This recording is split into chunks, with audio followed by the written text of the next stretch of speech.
USA, USA, USA. And on 911, our heroes. What's going on, everybody? Responders red and blue, great courage they shared. So many were lost. I hope everyone's and having the a shock fantastic was evening, great. afternoon, pre-noon, But no matter through where it you are all, in the world. We're the USA. That is Dana Dean. Together, 9/11 Together, Christmas. Together with the glory, we're together. Look at those animals. Together, Look at the cats. together the dogs. under God, we're together, we're the USA, USA, USA, USA. Ladies and gentlemen, it's 9/11. Never forget, it's 9/11 day. When the towers fell. You already know what it is. It's a very, very special day as always for us. It's Thirsty Thursday. I'm Hassan Piker, and this is the Hasan broadcast coming to you live from sunny California, Los Angeles. Folks, we're live and alive, and I hope all the boys, girls, and MBs are having a fantastic one because today's a beautiful day. Today's a wonderful day. Today is, like I said, 9/11. I mostly spent the night with my family and also trying to calm the temperament and fears and anxieties of my friends, which is kind of funny because, like, I think I should be the one that's anxious and worried, and they should be trying to, cool me off. But I'm not, because whenever people are like, well, aren't you worried? Aren't you going to get, like, worried? What's your next steps for security? All this stuff. Like, do you feel under threat? And it's like, well, this is a normal part of my existence. For those of you who are unfamiliar, this is what it is. This is what it's always been about. This is what has always been a ever-present danger, especially when you're on the left. I don't know how we're going to actually put the toothpaste back in the tube, but it does look like, to me, the American years of lead are upon us. I've been doing a bunch of interviews with news outlets who are like, dude, what the fuck? Like, you guys knew each other. You were supposed to debate one another. And apparently also, I just found out that there was a bomb threat at the DNC. DNC spokesperson this afternoon, there was a bomb threat at DNC HQ that was determined not to be credible by the U.S. Capitol Police. That's just like a normal... That's, again, normal part of the process. It's just that the intensity and the frequency and the magnitude of incidents is probably going to increase quite a bit. But it's America, baby. Oh, fucking Christ, dude. What a time to be alive, folks. Everyone's in a state of freaking panic. Everyone's in a state of panic. Everyone is freaking out. Everyone is absolutely freaking out, losing their minds over, what might happen in the future. There's people celebrating, people crying. There's just a lot going on. There's a lot going on in the world. All right. I still balled though, and I played incredibly well. I was on a call with my manager, and he's talking about, here are the new security initiatives that we have to do. We have to do a security assessment. We have to, hire 24/7 around the clock security. And then he hears me on the background tell Kaya to get up. And he's like, are you at the fucking park right now? It was very funny. He's like, you're out in public right now? And I was like, yeah, I am out in public. What the fuck? Look, ball is life. To be fair, ball is fucking life. That's number one. Okay. Ball is life. Is life. Is not just a hobby. It's an occupation. It's life. It's a lifestyle. You just can't do that. And also, the reality of the matter is, like, you can't live in fear. I can't let fear dictate my life. I can't let fear lead my life. People might consider that to be stupid, but the reality of the matter is, a life lived in fear is not a life worth living, a life worth pursuing. Right-wingers are losing it. Yeah, no, they are.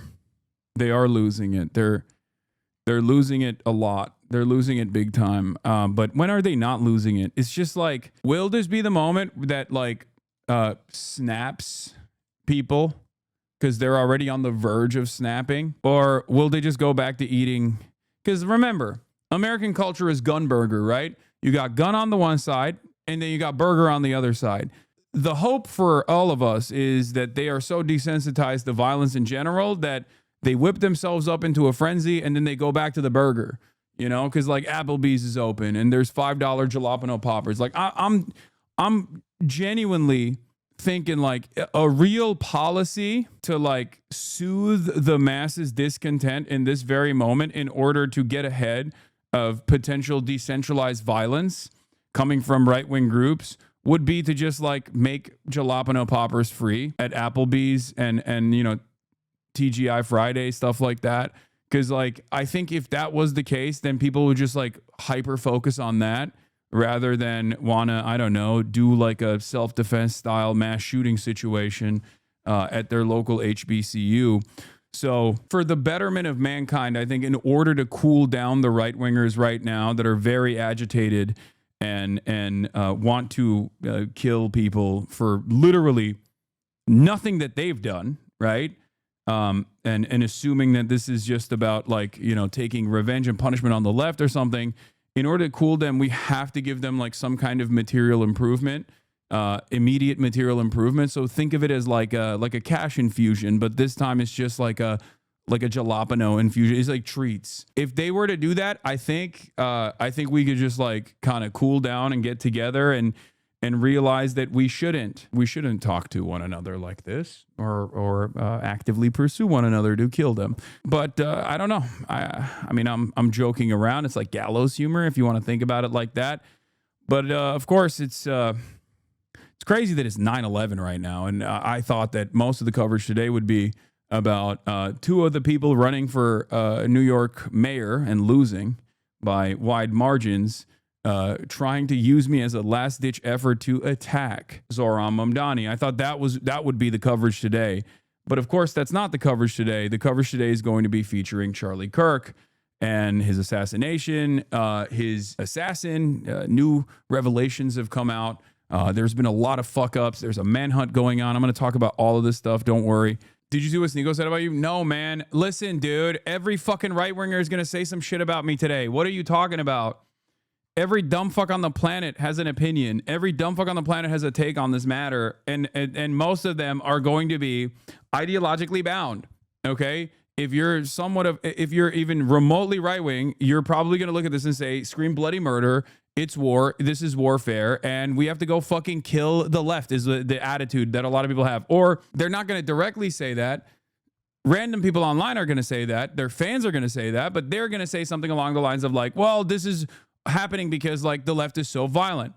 And the reason why I've consistently kept repeating myself over and over again with respect to like Charlie Kirk is because like obviously if I was invested in like a violent means of dealing with someone like Charlie Kirk, I wouldn't be fucking going on stage with him. Like even if you can't comprehend it from an ideological perspective, just think from a perspective of self-interest, you know? Why would I do that? Like, just think, please, for like 3 seconds. I know it's very hard for a lot of people on the right, or anyone really, for anyone with like an ideological perspective to ever really assume that the other side is also like a normal human being. I know it's difficult for a lot of people to comprehend that, but like it just doesn't make any sense. Thousands of children in Palestine died exactly the same way as Charlie, and no one has fixed their fingers the same way about them as they have about their fascists. Yes, it's white supremacy. Chatter. Yes. The reality of the matter is Americans broadly do not care. They look at these incidents, they look at this death and destruction in Gaza, and they think to themselves, yeah, that's just like collateral damage. It sucks, but it's collateral damage. That's the way they analyze it. And I try to describe this to you guys over and over again. They do not care. They do not care about the humanity of Palestinians. They just care about the money that is being sent to Israel, for example. They care more about the money being sent to Israel than they care about the humanity of the Palestinians. And there is also an incredibly parasocial aspect to this as well, because like white children get slaughtered in American schools as well. And Americans don't do the flag at half-mast shit for white children. They kill white babies, bro. Americans don't even care about kindergartners getting shot at. Anyway, I have a lot of feelings. I have a lot of opinions. Everything is just like flying away. Everything is flying around in my brain, swirling around. And I don't know where to begin. Is MLK killing about gun violence? No, MLK's killing was not about gun violence.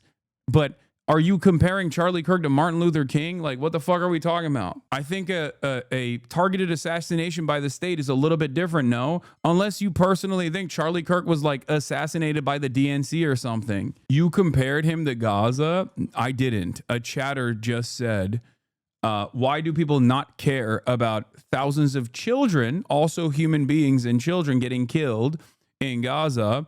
in the same way that they do about Charlie Kirk. And I explained to him why. I did talk to Politico Mag. I can't let fear dictate my life. Hassan Piker on the fallout from Charlie Kirk's killing. Popular lefty streamer gets candid about sparring with a late conservative activist and his own fears about political violence. For all the obvious reasons, hearing that Charlie Kirk has been shot was shocking for Hassan. The progressive influencer Twitch streamer has a massive following, but there was another explanation for why his stomach sank. Not only had he known Kirk, he was set to debate him at the Dartmouth Political Union about young people in politics, left versus right, in just 2 weeks.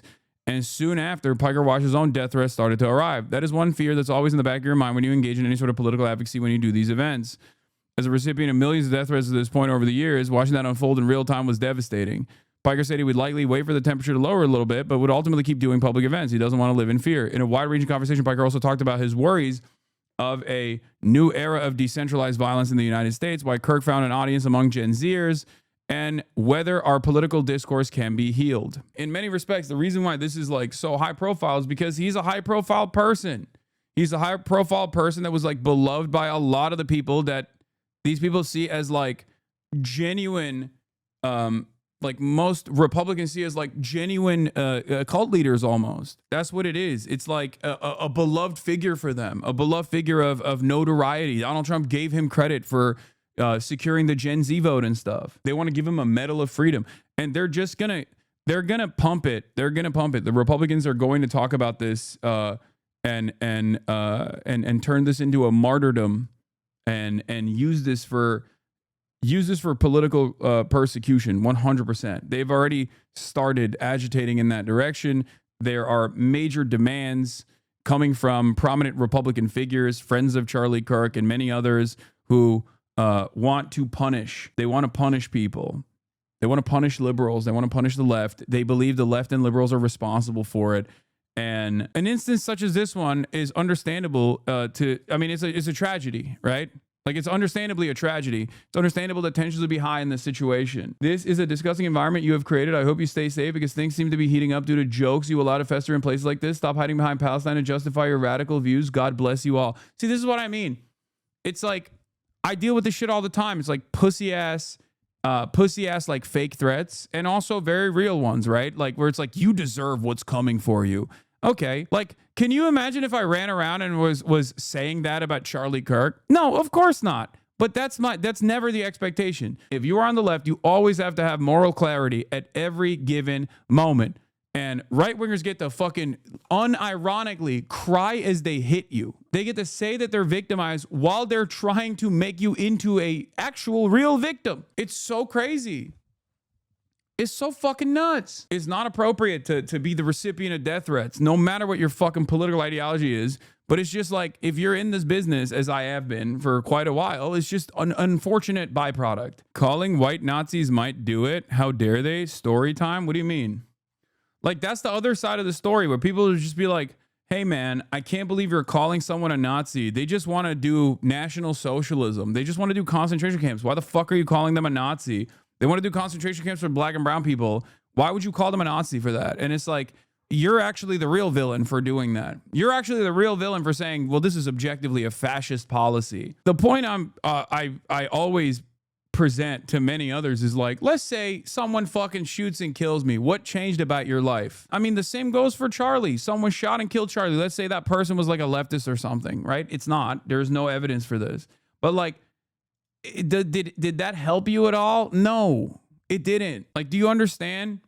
That's why I consistently try to bring people back to argue at the legislative level, to try and make changes, to try and organize, to make changes. As I mentioned in this Politico magazine interview as well with Adam Wren, like, this environment has been a violent one, right? Both in terms of foreign policy, both in terms of Gaza, but also this environment is also an incredibly violent one at the domestic level. The more desensitized we become to these issues, the less interested we are in solving some of the underlying material inequities that frustrate people, the more decentralized violence will take place. The more that exact same kind of decentralized violence will take place because people are frustrated and there's no fucking pressure valve for them.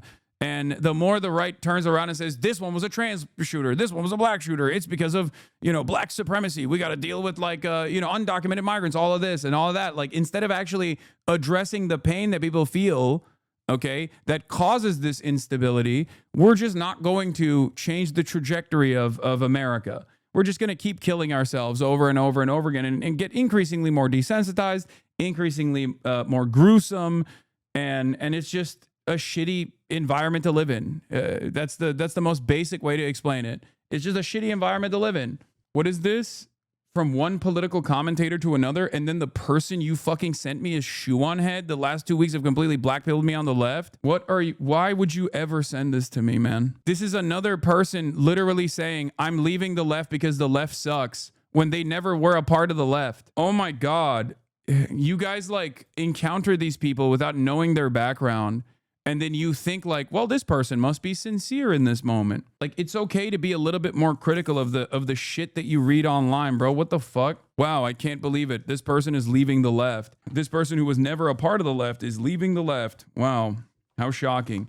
How many people have done that? How many times have we seen that, you know? To me, it just feels like there's a lot of apolitical, centrist, or, you know, sometimes economically populist content creators out there, and there's a real issue with like people that get their notes from people such as this one, and I think like you're just read a book. I don't know, just read a book instead of just like getting your fucking notes from like YouTubers, man. Please, myself included. Like, Jesus Christ.